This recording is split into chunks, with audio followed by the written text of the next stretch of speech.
Good evening. Welcome to Spirit and Truth Sanctuary. Good to see everybody and connect with you. I am excited about tonight. I know that is becoming cliche, but this series that we're in called The Power of Now is so revealing and so revelatory that it's hard not to get excited about it.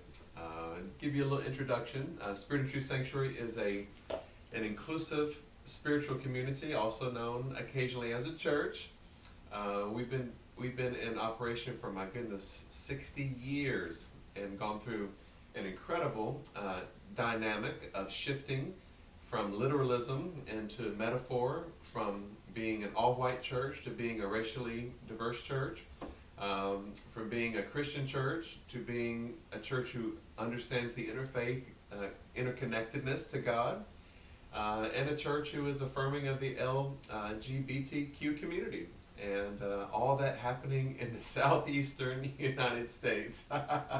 Yes, we are gluttons for punishment, but it doesn't feel like punishment to us. It feels like we're pioneering something together. And so that's why you're here. You're curious, you're inquisitive. We know that God has endowed you with reason, sense, and intellect and would not forbid you to use it. And so tonight we encourage you, change does happen. It's the only constant in the universe. But we change at our own pace and in our own space. And so eat what you can tonight. Religion tells you what to think. Spirituality teaches you how to think. So I would say to you, come let us reason together. I'm glad we're connecting with you tonight. We are in our series called The Power of Now, written by Eckhart Tolle over a decade ago. It is still just resonating with power and healing and availabilities of shifts in consciousness. Last week, we talked about the pain of the past creeping into the present moment and trying to be aware that sometimes the pain that you're feeling in a present moment really is not a present pain. It's something that's creeping in from the past because time, which we know is an illusion. God lives in eternity. We, for now, are temporarily stuck in time. But that time is what kind of plays tricks on our minds. My mind's playing tricks on me. Anybody 80s Houdini? Is that the right reference? But once we get out of time, we realize all we have is the present moment. And so pain of the past has no right to be showing its face in our present moment. The illusion of time makes that more real. We also talked about not putting labels on experiences, even though some of them may have felt painful for sure. But to put a label of good or bad on it is really it's trespassing in forbidden territory for us as spiritual people, because we eat of the tree of life, the tree of life. We don't eat of the tree of the knowledge of good and evil, because we know that it all works together for our good. It's all good and all God, even though we may not understand it at the time. As we keep on living, as we yet keep on keeping on, we realize that the universe, which we talked about Sunday, will continuously send us whatever is necessary for the evolution of our consciousness. And so whether it's things that we create or whether it's things that we're being exposed to by the collective consciousness, we give thanks in all things, knowing that these things are opportunities to shift us into a higher mind and into a more awakened consciousness. We've been entertaining the thought for several weeks that we are not our thoughts, we are not even the thinker of our thoughts, but we are the observer of the thinker who is having the thoughts. Now that's very powerful, because part of the egoic definition is that we are what we believe. I would say it this way: I'm not what I believe, I'm the spirit capable of having beliefs. And so I don't get overly connected to any belief, because, watch this, Jesus, Buddha, all of them teach that truth is a journey, not a destination. And so we don't get too trapped into today's manna, because we know that there's a living word, a living bread, a well springing forth each day for us that's available. I don't want to live on religious preservatives. I want to live on spiritual, organic food that is available to us, living food that is available. And so preservatives have a way of bringing disease into the body. And all of us know that Twinkies have a shelf life of probably about 100 years. But food that really feeds the body is something that's living food. Even every day when I make a shake, whether I'm putting kale or spinach or oh my gosh, all kinds of flaxseed and things that I know are good for me, yogurts that are alive with live cultures. I'm putting into my physical body living food. I feel it nourishing me. It's an amazing thing when you change the way you eat. In our spiritual walk, we have to be sure we're not eating religious preservatives, things held over. And so timeless truth has a way of bringing us organic, spiritual, living food. And so hopefully that's what we're living on. The voice that we talked about, that voice in our head, many times comes to us from a conditioning, watch this, or a collective cultural mindset that we may have inherited from family, even unknowingly. I think this way. Why do you think this way? Why do you believe this way? It's been passed down from years of cultural conditioning and something I inherited from a family way of thinking, a racist way of thinking, a religiously biased or prejudicial way of thinking. I'm overly patriotic, and my country is the only country, and everybody else is beneath us, and Christianity is the only way to connect. All of these are cultural, Christian, sometimes classism, biases, prejudices, marginalizations in our minds that we don't sometimes even know where these things are coming from. As we choose to start ridding our consciousness of all of these inherited filters, it affects the way we interpret the present reality, our present the now moment. And so that's kind of just an introduction into where we've been for the past several weeks and even month or so. And so I encourage you, let's jump in tonight. Let me also encourage you, if you'd like to make some comments, go ahead and make those tonight, make them early. We try to catalog all the comments and then give the individual comments, or if there's a string of similar comments, we try to bring them into an area of a thought progression. Either way, what we know is that this teaching tonight is just the jumping off point to encourage a broader conversation to where iron is sharpening iron as we sharpen each other. And so please feel free to make comments. Also, tonight you can download our notes and follow along tonight. They should be in your event description.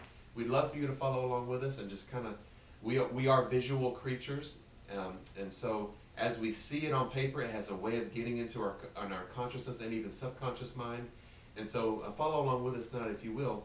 Lastly, before we begin tonight, I wanted to just speak toward the historic moment that we experienced yesterday. And that was the first African-American woman being chosen to run on a Democratic ticket for vice president. And so I was excited to see that. You have to know, I try to do my best at Spirit and Truth Sanctuary to be a principled organization, not a political organization. My pulpit is for preaching, not for politics.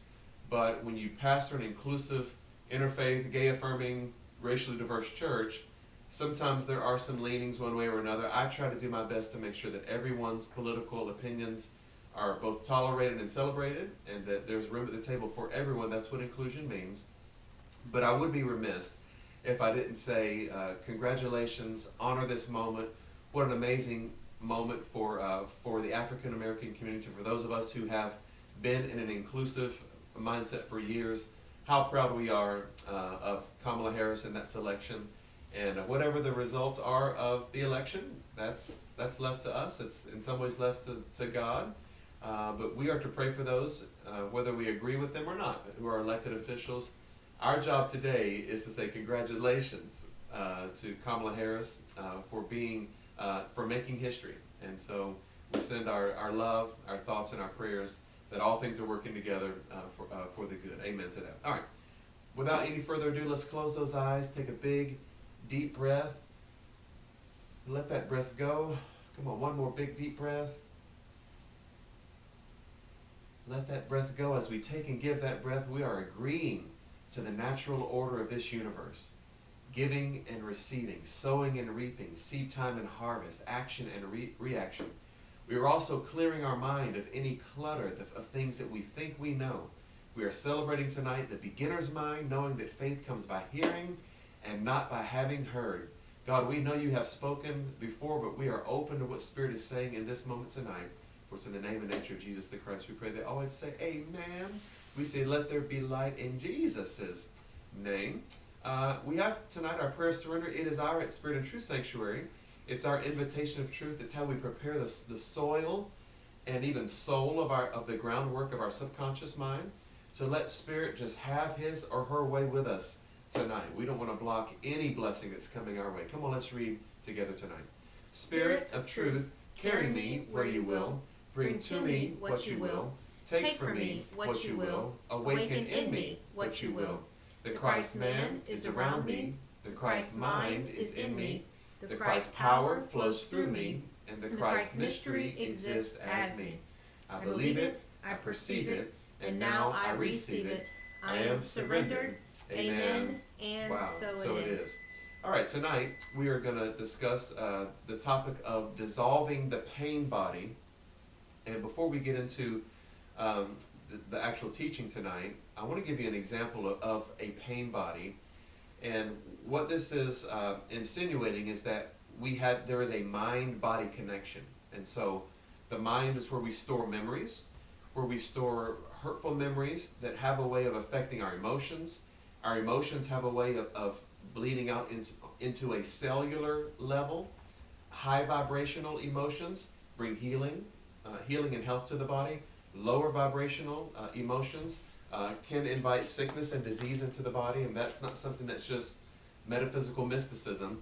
That's something that the medical community has agreed with as well. Even the scientific community knows that higher vibratory thinking invites health and healing into the body. So things like meditation, things like thinking on good things, as the Bible would say, if there be anything good, think on these things. These are ways to create not a heavy pain body, but a way to live lightly. And so not, as Bishop Pearson has always told me, one of my mentors tells me constantly, you should hold flattery and criticism or wear it like a very loose garment. It's on you, but it's not really touching you. People's flattery and their criticism, that's how we avoid having a pain body. But tonight when we say pain body, some of us may have had the opportunity of seeing someone who is holding the memories of their past very tightly, and specifically the difficult memories or experiences of the past. And those difficult memories have a way of even creating pain in the body. You can see the way a person walks, sometimes as a younger person, even their posture. I've seen it in people's faces, and I won't describe all of it, but sometimes an overly religious person has a very heavy face that's not used to smiling. The wrinkles are from frowns, not smiling. And we've experienced that heavy pain body. With that in mind, we're going to talk tonight about the ways of dissolving that pain body. As long as you are unable to access the power of the now, every emotional pain that you experience leaves behind a residue of pain that lives on in you. That's a heavy way to start right there. So the emotional pain of our past experiences, if we're not aware of it, it leaves a residue.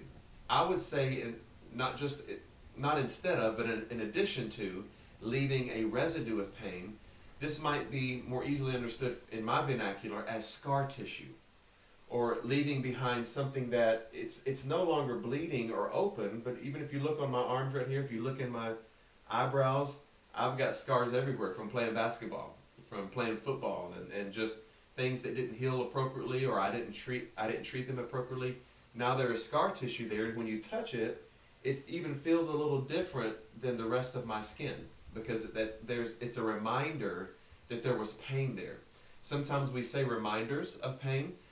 More commonly held and more of a pop culture therapeutic way of speaking, people talk about having triggers. There are certain triggers, certain places, certain names, certain movies, certain songs, certain memories that trigger something in us that reminds us there is still a residue of pain. I'm not feeling it as intensely as I was at one point, but it's still there. Okay, keep coming. It merges with the pain from the past, which was already there, and becomes lodged in your mind and body. This, of course, includes the pain you suffered as a child, caused by the unconsciousness of the world into which you were born. Whew! We just broke off a little piece of wisdom right there, that there's a difference between the collective consciousness and your individual consciousness. And I could use the word there, the collective creativity or the individual sense of creativity. So I hope we are all connecting with the author's awareness that we all go through things that we created, and we all go through things that we did not create. And so that's our way of understanding. We are thinking, entertaining, believing, speaking certain things, and then we manifest this, as Jesus said, as on earth as it is in heaven. We say it Spirit and True Sanctuary, in manifestation as it is in imagination. Okay?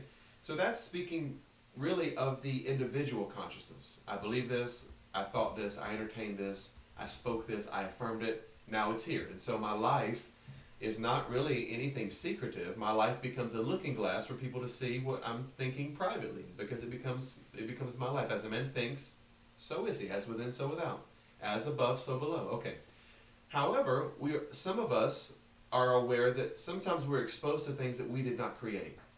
There is a collective human consciousness and creativity that sometimes happens without our knowledge, our permission, even sometimes without our involvement. We're just exposed to society and societal norms.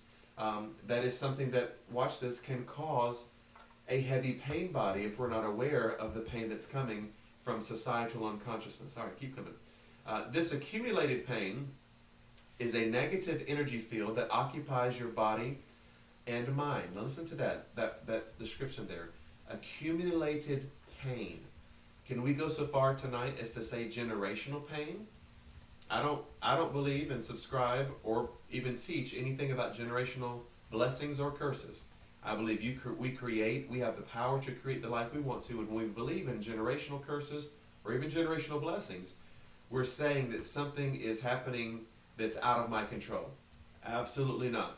We are made in the image and likeness of God and good. We are created by God, created like God, and creating as gods, which means I didn't inherit anything. Okay? Anything coming my way is because it's coming to and through me. Okay? And sometimes it can be unconscious, but the accumulated pain, it can be generational. It doesn't mean it's a curse or even a blessing. It can be something that's passed down through generations of poverty, generations of poor choices, generations of discrimination, racism, classism, not a lack of opportunity toward education. Watch this. Even some of our accumulated pain is passed down through what I call parental fantasy, meaning a parent was overly involved in projecting their ideas on you. I didn't accomplish this in life, I want you to do it. Or I was this and I want you to be this. Whatever that is, we have to make sure that we are aware of creating our own lives, not being victimized by parental fantasy. So that's dealing with accumulated pain. All right, keep coming. If you look on it as an invisible entity in its own right, you are getting quite close to the truth. It's the emotional pain body. It has two modes of being, both dormant and also active. A pain body, I underline this right here. A pain body may lie or be dormant 90% of the time, meaning it's not always active. It's in hibernation the majority of the time, that something triggers that thing. And it comes out of hibernation and says, I'm still here. That pain residue is still there. In a deeply unhappy person, though, it may be active up to 100% of the time. Someone who is extremely defensive, someone who walks around angry, someone who perpetually has a chip on their shoulder is always living and abiding in that pain body 100% of the time. Some people live almost entirely through their pain body, while others may experience it only in certain situations, such as intimate relationships or situations linked with past loss, abandonment, physical or emotional hurt or pain, and so on. Anything can trigger it. There's the word. Anything can trigger it, particularly if it resonates with a pain pattern from our past. Woo! Now I'm talking to somebody's street. I'm on somebody's street now. Okay. A pain pattern from our past.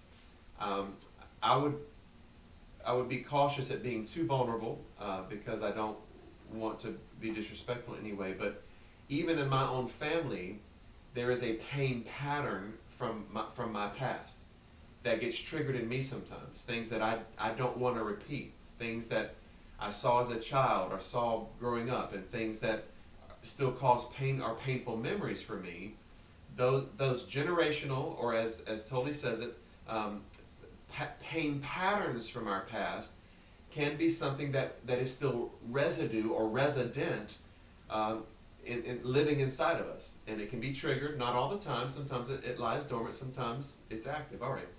When it is ready to awaken from its dormant stage, even a thought or an innocent remark made by someone close to you can activate it. Wow, wow, wow, wow. How many times have we been with friends that say something innocently but unknowingly trigger a hurtful memory or hurtful image? It happens to me quite regularly with friends that love me, would give their lives for me. They say something in jest, they say something in a funny way, and it triggers something very painful inside of me. And then I sit there, and I'm sure my countenance changes, the vibration changes. I feel a certain way. It's not something that was done purposefully. It certainly was a hurt that was done on purpose. But it is still a painful reminder. Sometimes the way I deal with it is asking myself the question, how many times have I said something that's triggered pain in someone else? And it doesn't take the pain away, but it lets me know this didn't happen on purpose. Someone's not trying to hurt my feelings. They're just talking and saying things that trigger something that's painful for me to hear. Okay? I'll tell you, it's a funny story now, maybe it's not. When it happened at the time, it was a very awkward moment. But when I was about 13 years old, I was at a religious conference with my family. My sister and I were together. And so one of the gentlemen that was there had recently lost several members of his family in a plane crash. And so during some of the services, they brought the gentleman to the stage. We prayed over him, prayed peace over his mind. I didn't pray. I was 13 years old waiting for church to be over so I could go do something that I considered to be fun. So the next day, I was down in the little area where you could shoot basketball and all that. And so he came out and we started talking. We kind of struck up a conversation. And my sister came and said, that's the gentleman that we prayed over last night. He just lost several of his family members in a tragic plane crash. And so, oh my goodness, I want to be there for this gentleman, and if he wants to play basketball or whatever, I'm there. I want to be compassionate. And so we had kind of spent a couple of days together, and he was such a nice guy. And so as we were leaving to get in our car to go back to the airport to fly home, I don't even know why I said it this way, but I was just waving goodbye. I said, "Hey man, it was great getting to know you. Hopefully we get a chance to see you again." And then we were just kind of joking with each other. I said, "Hey, if you crash, I'll never see you again." Well, Donna just said it. LaDonna's already posting. She already said it. I literally took my foot and placed it into my mouth. And when it came out of my mouth, I remember trying to grab those words and bring them back. And I got into the bus that was taking us to the airport, and my sister just said, "That is the worst thing you could have ever said to him." And I said, "I know, I don't even know why I said it. It just came out. You think I would try to hurt his feelings? He's already in enough pain." And I lived for weeks just in embarrassment and shame. And it's not something I said to cause hurt. It's something I said in jest. But I'm sure that it was a very difficult, painful reminder for him. And so when I get triggered, I try to remember people that love you aren't always trying to do it. But we do get triggered sometimes. And just watch this. Just the awareness of it helps us to realize it is there. I'm not denying that it's there. Now let's try to move through this and maybe salvage the evening with friends and family that we love. Okay, keep coming. Some pain bodies are obnoxious, but relatively harmless. For example, like a child who won't stop whining. My dad used to say this, "Stop whining or I'll give you something to whine about." Other pain bodies are vicious and destructive monsters. Listen to these words, true demons. Now think about that, because I don't really believe in the devil. I don't believe in demons, but I'll cast them out of you if you need me to. In Jesus' name, come up out of there. Yes, of course, I don't really believe in demonic activity. I believe our minds create things that we give thought to. However, even someone as enlightened as Eckhart Tolle says that these pain bodies can act as destructive monsters and true demons. And so if we can relate this, not a demon as a spiritual or even physical entity that comes into a believer and possesses them and all these crazy things that we were taught as children, and even I experienced to some degree. But that demons can be thoughts, negative thinking, hurtful memories, not entities from the underworld, but entities from the inner world, the inner way of thinking. Keep coming. Some pain bodies are physically violent. Many more are emotionally violent. Some will attack people around you or close to you, while others may attack you. Or watch this, their host. You're hosting the pain body. Thoughts and feelings you have about your life then become deeply negative and self-destructive. Illnesses and accidents are often created in this way. Some pain bodies drive their host to suicide, and the awareness of it. And all of us, if we were honest, have probably been at a low point in our journey, to where we thought, would it be more peaceful just to not be alive anymore? Would I be sense some sort of peace if I didn't have to live any longer? And for most of us, we entertain that thought for a moment and then it passes by. Some people stay there for a long time, and that pain body becomes heavier and heavier, especially with a very painful past. When you thought you knew a person, and then you are suddenly confronted with this alien, sometimes it's the inner alien in us, this alien or nasty creature for the first time, you are in for quite a shock. Where does this thing come from? Oh my goodness, I thought I knew myself. I thought I knew my partner, my spouse, my friend, my loved one, my family. And now this thing has come out of them that I don't know what that is. Something was triggered, something was tapped into, a pain residue that's still resident. However, it's more important to observe it in yourself than in someone else. Ooh, there it is. Watch out for any sign or signs of unhappiness in yourself. In whatever form, it may be the awakening pain body. This can take the form of irritation, impatience, a somber mood, a desire to hurt, anger, rage, depression. I think I experience all those on a daily basis, especially if you deal with Atlanta traffic. A need to have some drama in a relationship, or so on. Catch it the moment it awakens from its dormant state. What do you mean catch it? Maybe we can't keep it from awakening, but we can be aware of its awakening. Catch it early, see it, sense it. This thing is waking up inside of me. Something's been triggered. I don't know where it's coming from, but I don't want it to be here long. Keep coming. The pain body wants to survive, just like every other entity in existence, and it can only survive if it gets you to unconsciously identify with it. Wow. So let me just give some possibly unsolicited advice here of how to deal with a pain body, which I think all of us have to some degree. If you are around people, places, or things that arouse your pain body or trigger all that part of you that you want to keep dormant and not active, okay, you may need some distance for a season until you can manage or at least recognize where this pain body is coming from. Okay, so I know this is difficult because all of us have obligatory family and even friendship type relationships.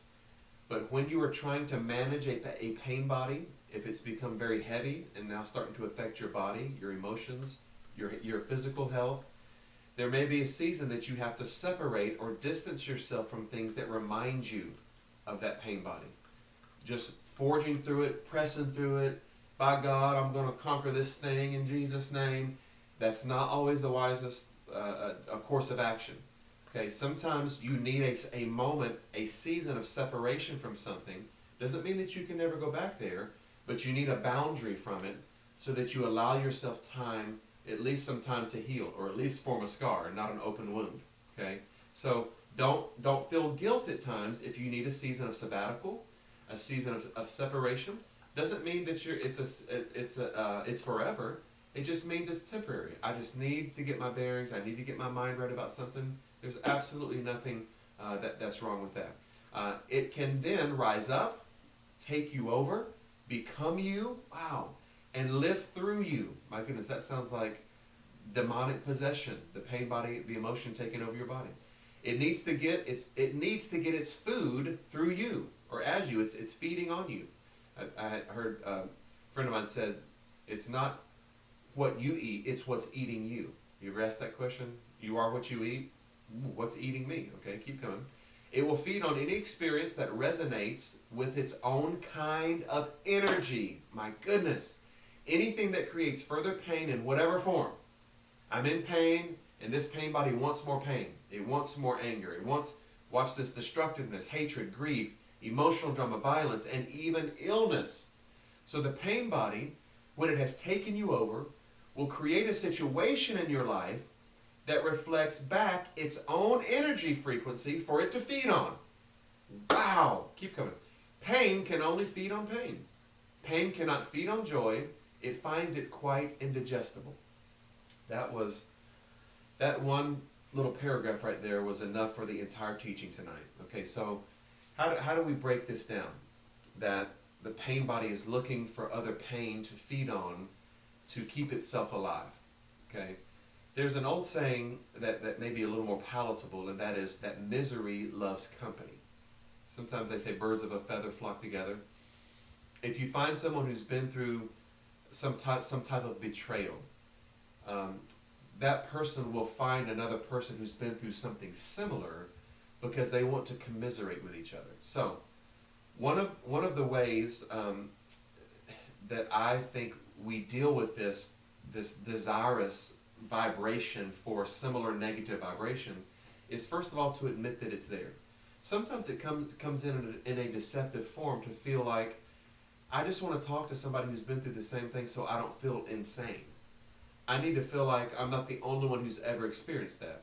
There's nothing wrong with that. That happens in Alcoholics Anonymous, which to me is really a church. It's a wonderful way of expressing pain and feeling other people's pain. There's nothing wrong with wanting to feel like you're not the only one who's ever experienced something. There's absolutely nothing wrong with that. I have sought out people, even in my own life, with similar, who've been through similar experiences. I've talked with them about pain. They've talked with me about their pain. But here's the difference. At the end of that conversation, are you wanting to have more conversations about pain, or are you wanting to experience some type of healing, both for yourself and the person? If you're wanting further conversations that bring you into a lower vibrational sense of pain, then that's something that's negative, and that's misery wanting more misery. Pain wanting to feed on more pain. If in fact it is coming into a higher purpose, I've learned from it, I give thanks for it, it was painful at the time, but I'm learning to forgive, I'm learning to move on with more wisdom now, then that's a higher vibratory type of conversation that is not misery feeding on itself. All right, keep coming. Once the pain body has taken you over, you want more pain. You become a victim or a perpetrator. You want to inflict pain, or you want to suffer pain, or both. There isn't really much difference between the two. Whew, that's hard to stomach right there, isn't it? There isn't much difference in inflicting pain on someone and experiencing pain. The experience of pain and causing pain are very similar pains. That's an amazing revelation. It's just like saying that fear and faith are very closely related to each other. You can deny it, but they are. I have faith, or watch this, I fear that a rattlesnake has poison. I have faith that that rattlesnake's poison can do what it says it can do. It's not the same, it's nuanced, but fear and faith are very closely related, just like inflicting pain and being in pain are very, very closely related. You are not conscious of this, of course, and will vehemently claim that you do not want pain. But look closely, and you will find that your thinking, watch this, and your behavior are designed to keep the pain going for yourself and for others. Notice right here, everybody notice this, that Tolle says your behavior, not just your thought life, your behavior signals that you want to continue with pain. Not your response to behavior, the behavior itself. Okay, and so, yes, we attract things with our thoughts. Other things are signals of our behavior. Your behavior is saying that you want something to continue. Keep coming. If you were truly conscious of it, the pattern would dissolve.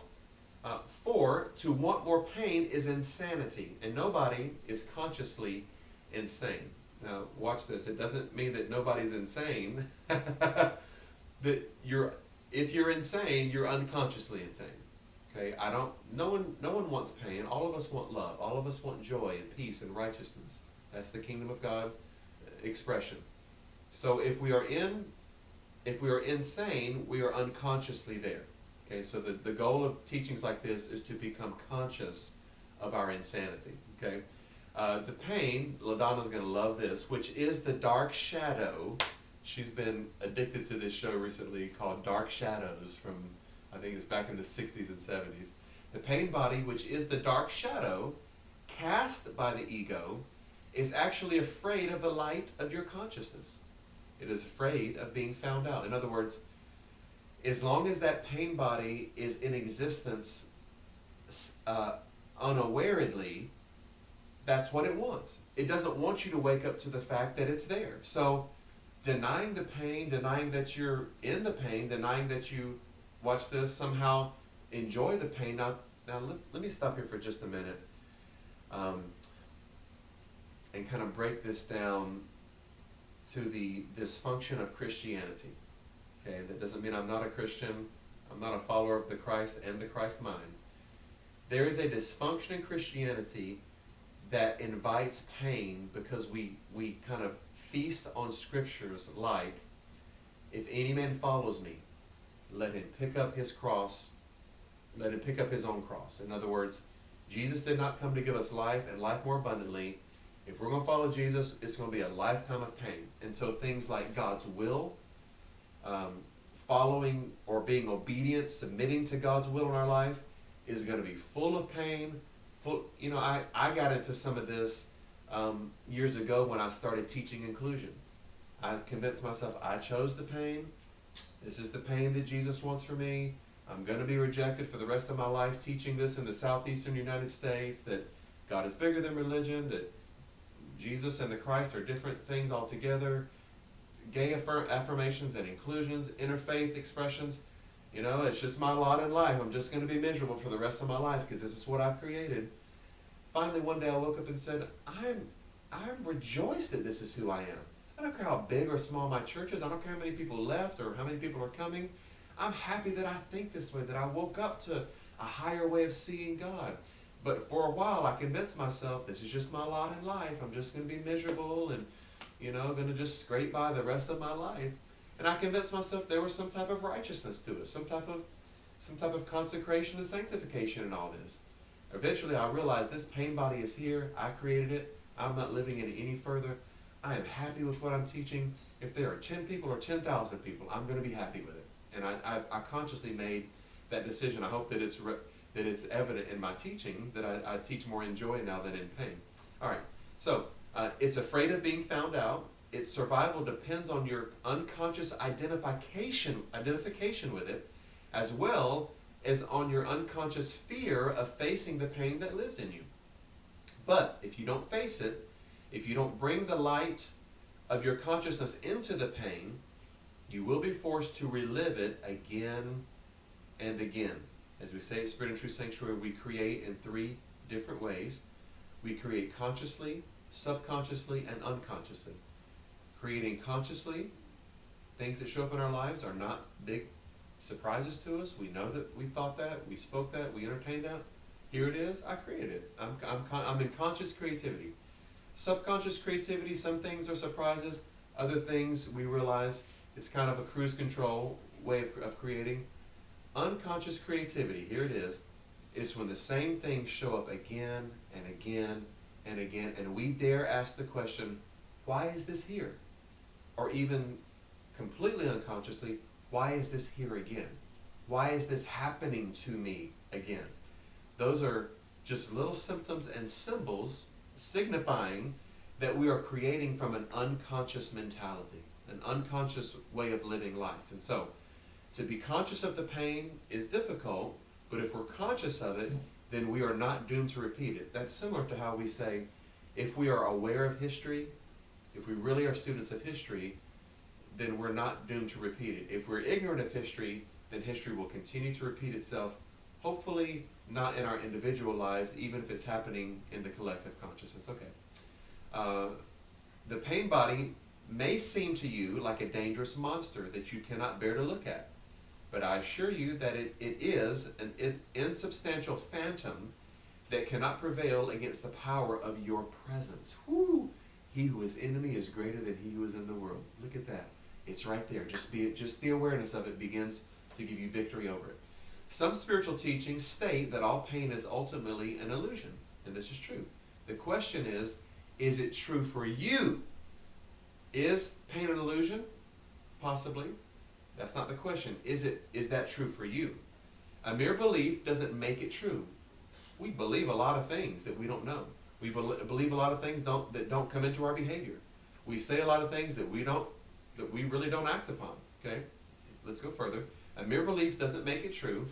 Do you want to experience pain for the rest of your life and just keep saying that it's an illusion? That's so good. I'm sorry I'm laughing. That is so good right there. Do you want to experience pain for the rest of your life but just keep saying it's an illusion? Well, if I'm feeling it, it's real.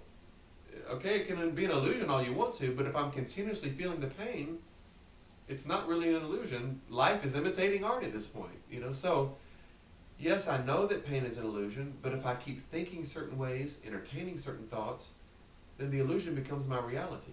And so, truth is not the ultimate reality. My perception of it is. How am I perceiving this moment?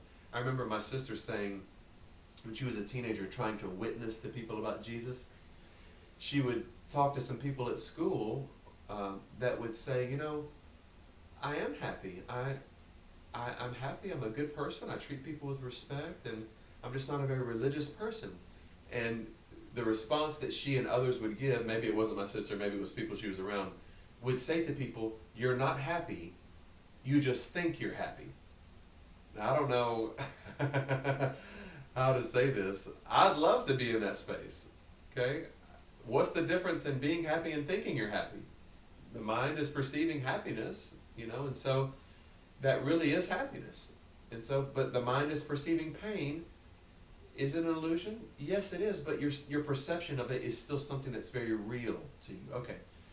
Does that free you from the pain? Just knowing that it's illusion free from the pain? No, it's still there. It's still real. Okay.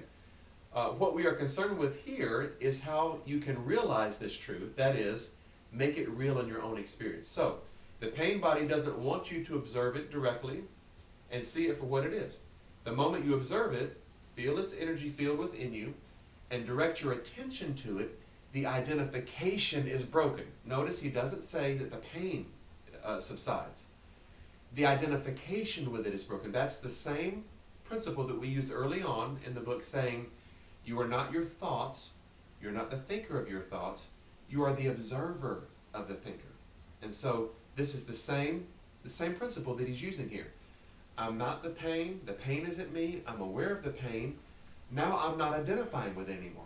Yes, it happened, yes, I know that it was real at the time, but it's not in my now present moment. And so just identification with it has to be broken in order for the pain to be broken. All right. Whew, keep coming. A higher dimension of consciousness has come in. I call it presence. Tolle call it presence. Now, here it is. I got ahead of him. Now you are the witness or the watcher of the pain body.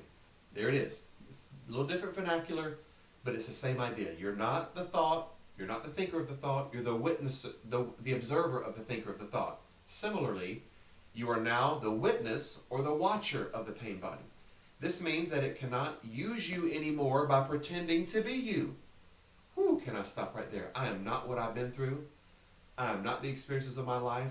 I am the spirit who's had those experiences. But I am not those things. I am not the pain. I am not going to smell like that the rest of my life. I'm breaking identification. Those things are not me. They may refine me, but they don't define me. Get those hands up and tell them thank you. That was good right there. They may refine who I am, but they don't define who I am. Only I get to say, only I have the power of I am. As long as I don't buy into what you are says, then you are has no power of my I am. Okay, and you are can be parents, coaches, friends, whatever it is. All right, keep coming. This means it cannot use you anymore pretending to be you, and it can no longer replenish itself through you or feed on you. Okay, You have your own, you have found your own innermost strength. You have access to the power of now. Whew, I don't know about you. I need a drink. That was so good. I hope we have some comments tonight. If anybody would like to share something with us. Well, before we get into the meat of everything, LaDonna early on commented Haunted House of Rock and 5 Minutes of Funk, Houdini. So, Rock, rock, planet rock. Don't stop. Come on, talk to me, people. Tell me that ain't good right there. Planet Rock was good. All right, keep going. okay. So Mary shared, I get really excited a little after Thanksgiving, thinking about the decorating that I want to do for the Christmas holiday.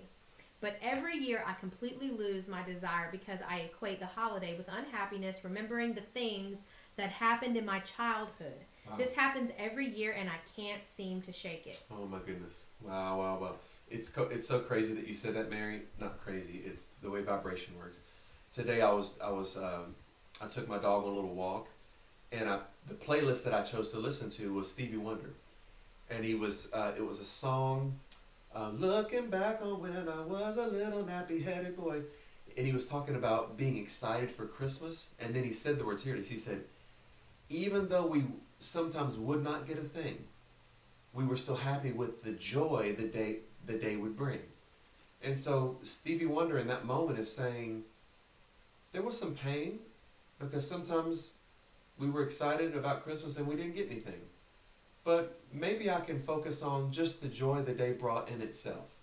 And so you can see that balancing act that Stevie's taking us through there.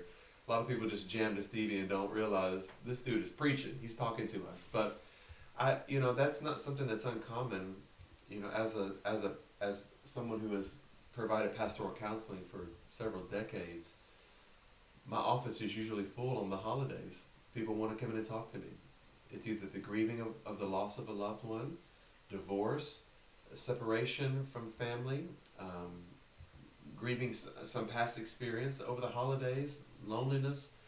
All these things kind of come flooding back in on the holidays and have a way of manifesting that pain in us. And so the good thing, Mary, is that, as you said tonight, you're aware of it.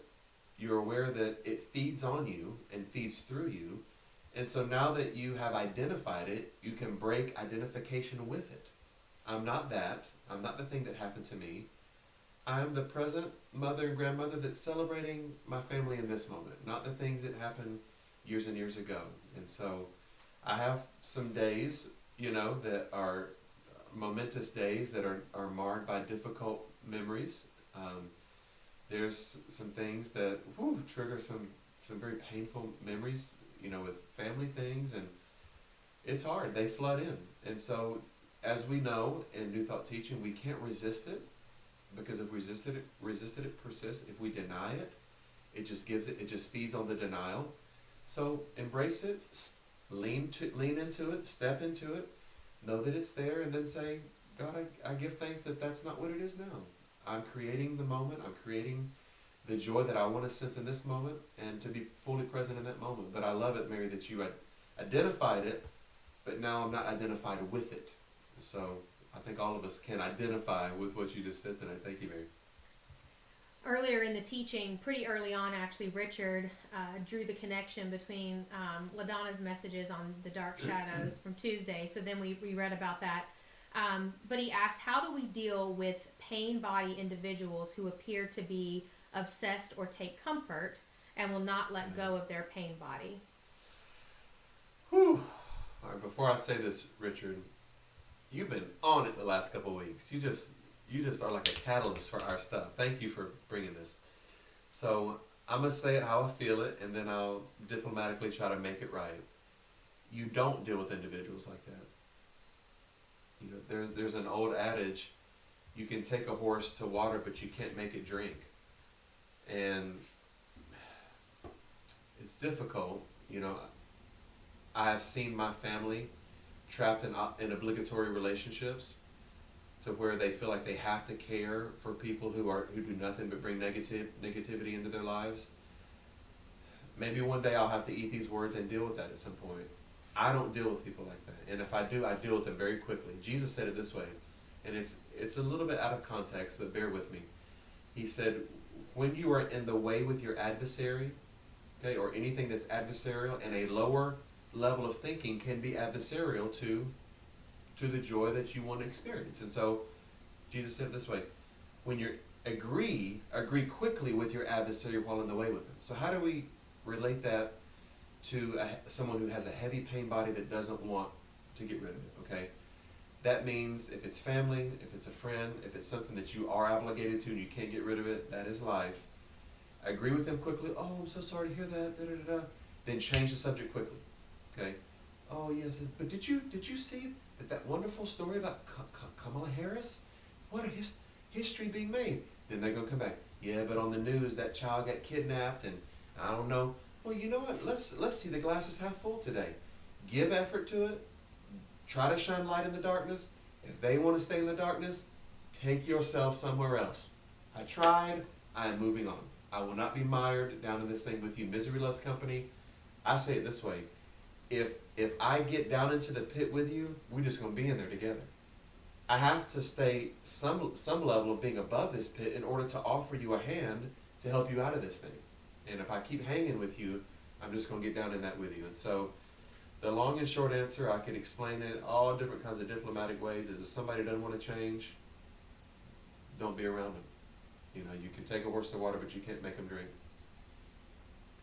Herman shared, Eckhart also talks about there being a collective pain body where an entire nation can experience past pain together. Wow. This leads to the suffering we see nations experience. Yeah. And Herman, even, you know, in our backyard, my goodness, you know, whether it's the riots, Black Lives Matter, it started as a triggering of a heavy pain body that has continued on through decades now, you know, and just hurtful reminders constantly that won't let something heal. And so all of a sudden, the collective pain body in the nation that we were continuing to feel, the death of George Floyd, wow, acted as this incredibly powerful catalyst where an entire, not race of people, an entire nation of people rose up and said, we don't want to feel this anymore. We don't want to feel this pain anymore, and we're going to keep on this thing until you are identified with it, and then we want to eventually not be identified with this thing, but until we look at it, we're not going to be able to break identification with it. And so what we're experiencing presently is a national, and even in some ways an international pain body that's saying, we don't want to be identified with this anymore, and we are willing to take whatever steps necessary so that this is not our story going forward. Very powerful. Thank you, Herman. Bobby shared, partake only the healthy and spiritual, absolutely no preservatives. Turn the page on the old pain from your past and walk in the newness of life. When the residue creeps in, detach it quickly. Think about what you're thinking about and cast out all the negativity and replace it with positive vibes. Be careful who you associate yourself with. Wow. And that will try to keep you stuck in your past. Listen to what Bobby just said. Think about what you're thinking about. That she just said it in her own way.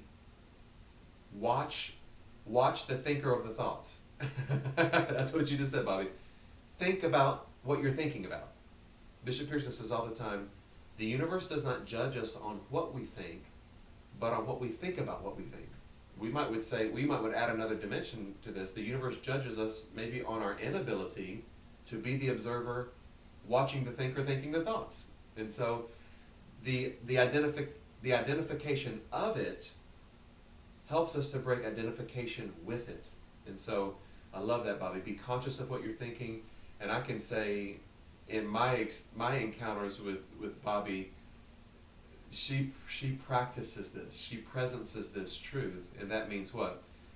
She's always in high vibration. She's always in joy and love and peace and laughter. And she always wants to experience that lighter side of the love and presence and joy of God. And so whatever you're doing, Bobby's working for you. We're going to follow your pattern and learn to live in high vibration. Wonderful. Anything else? Virgie said, so true, Pastor D.E. We must remember we are here to work on ourselves first and assist others as we have the strength, knowledge, and understanding to help others after that. So good. Virgie, that reminds me of, I haven't flown and I haven't gotten on an airplane since the pandemic. And I'm not fearful. I would use all the precautions. But one of the things we always hear when we're taking off in flight is if the cabin loses pressure during the flight, oxygen mask will come out of the compartment above. Secure your mask before you try to help somebody else with theirs. Jesus said it this way: be aware of the plank in your eye before you try to deal with the speck in someone else's eye. And so sometimes it can feel this way in new thought circles, new age, new wisdom. It's really just self-help, self-actualization. You can say all the scary words you want, but sometimes it can feel like we're just trying to focus on ourselves so much. That's exactly what we're doing. I have to focus on me so I can treat you the right way. Jesus said it. Look, you can hang the entire Bible. That's what Jesus said. Hang all the law and prophets on this idea. Love God, love your neighbor as you love yourself. And so when we see people treating other people harshly, cruelly, with any sense of a lack of kindness, it's because they don't truly love themselves. They haven't found their own value yet. And so, yes, unapologetically, we are focusing on us. Once I become comfortable in my skin, I'm comfortable around you in your skin. Once I'm at peace with me, I can be at peace with you. That is how it works. That's how spirituality works. And so that's beautiful, Virgie. We have to secure our own mask. We have to be very consciously aware of our own pain body before we can help other people with their pain bodies. Or else, we're just bringing pain to other people. We're just projecting our pain on them. I think one more. Turia asked, does the universe react to our thoughts? So let's allow me to put that in the way that I perceive that. Does the universe react to our thoughts? I believe my universe reacts to my thoughts. And so I may not be able to project, and some people believe this, and I don't disbelieve it. I hold it lightly and consider it. Some people believe that my thought becomes a vortex over all of creation. Okay, and they use things like if a butterfly flaps its wings on the coast of California, it can cause a tsunami in Hawaii. Okay, I'm not saying that that's true or untrue. What I am saying is that if I think too cosmically, I can't think individually. So the universe, my universe, does react to my thoughts. My universe is me, myself, and I. I react to the way I think. My body reacts. My emotions react to the way I think. Then outside of me is first in Jerusalem, then Judea, then Samaria, then the uttermost parts of the world. Okay, that's the biblical pattern we have. So my universe reacts to my thoughts. Then my universe of my family, of my immediate family members, react to my thoughts. Then my circle of friends reacts to my thoughts. Then my church and spiritual family reacts to my thoughts. And so in that framework, yes, the universe, both my universe, Jerusalem, Judea, Samaria, and the uttermost parts, it all does react to my thoughts. But in a more mystical sense, if I can say it this way, as I send out a vibration to God, Spirit, Creator, it does come back to me in a similar vibration. Okay, and that is basically what kind of we call the law of attraction. I don't know that my individual thoughts, unless as when they become manifested, affect the collective consciousness. I want to believe, I am learning to believe that what we do at 2915 Midway Road, okay, at Spirit and Truth Sanctuary, is affecting the global consciousness. I believe it is. I do believe that this mission and mandate is so worthy. My goodness, we are not the normal church. My goodness, especially in the Southeast. Okay. However, what we're finding is that we are more of a model. Okay. We may not be impacting the entire body of Christ right now. It may be kind of like the velvet underground, if you will. What we are doing is creating a model to say this can work. inclusivity can work. Love can work over fear. Joy can work over pain. Interfaith interconnectedness can work over religious exclusivism. These things can work, and we're modeling it. And so in that way, yes, our thoughts are affecting the universe. Right now it's affecting Spirit of Truth Sanctuary, hopefully our community, hopefully being broadcast, and hopefully someday existing as a model for people who come after us to say, this spiritual community in Decatur, Georgia, in the southeastern United States was able to model a mission of living in coexistence and in love with all people. What an amazing thing. Yeah, so in that framework, my thoughts affect my universe, they affect the universe that surrounds me, and in frequency they affect the universe itself. And so there are different dimensions of that. And what a wonderful question, my goodness. Do you know how thankful I am tonight as we kind of bring this to a close? There's no way to tell you the level of gratitude that I have for this level of questions and comments that came tonight. I grew up in, I think, a fairly enlightened church. You know, I grew up in a church that we were an oxygenated, reasoning church that allowed people to think and question, and you know, it wasn't dictatorial. However, the questions that would come in sessions like this: does God want me to tithe on the gross or the net? Is masturbation a sin? You know, what does unequally yoked mean? You can't marry a person of another race? I mean, the questions, people, that would come were so elementary and ridiculous. At 15 years old, I was sitting there going, oh, someone stabbed me right now, you know. And here we are in this framework asking questions about the universe reacting to our emotions. Wow, what a quantum leap. Look at the level of intelligence and awakeness that we walk in together. And so I'm both humbled and grateful tonight for the vibration that we send out that attracts such higher-minded people as we do. And thank you for asking questions that you do. That just brings joy to my spirit. So as we close tonight, I want to read our affirmation aloud. It's such a powerful affirmation to me. I've kept it for 3 or 4 weeks now. And so hopefully it's something that you can have there. Let's read this closing affirmation aloud together. I am not my thoughts. I am not the thinker of my thoughts. I am the observer, witnessing the thinker, thinking the thoughts. Tonight, I am not the voice in my head or any limitation of an inherited collective cultural conditioning, religious indoctrination, or even my past experiences. This week, I will mind my mind, free my mind, be free of my mind, and surrender to practice no mind. That is so powerful. All right, I'm going to give a couple of shouts out real quickly as we say goodbye to everybody. Thank you so much for joining us tonight.